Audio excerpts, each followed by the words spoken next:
Il y a de cela une décennie, la signature de cet accord-cadre à Addis Abeba augurait de lendemains meilleurs et radieux pour les peuples de notre région.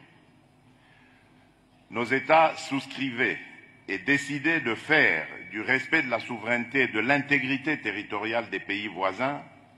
de la non-ingérence dans les affaires intérieures des uns et des autres, de l'interdiction de fournir une assistance aux groupes armés ni à des personnes impliquées dans des crimes de guerre et contre l'humanité ou des crimes d'agression, et de la facilitation de l'administration de la justice grâce à l'entraide et à la coopération judiciaire dans la région, la pierre angulaire de notre action collective, nous autres États géographiquement localisés dans cette région des Grands Lacs africains. À la lueur des objectifs consacrés par cet accord historique,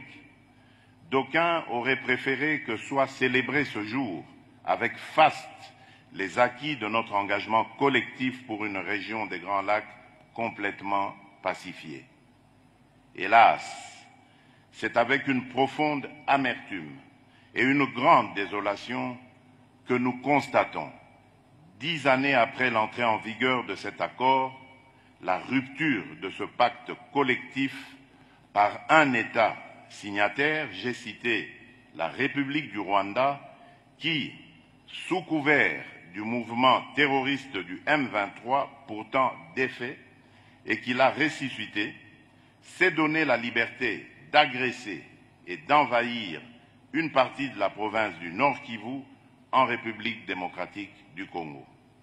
Et ceci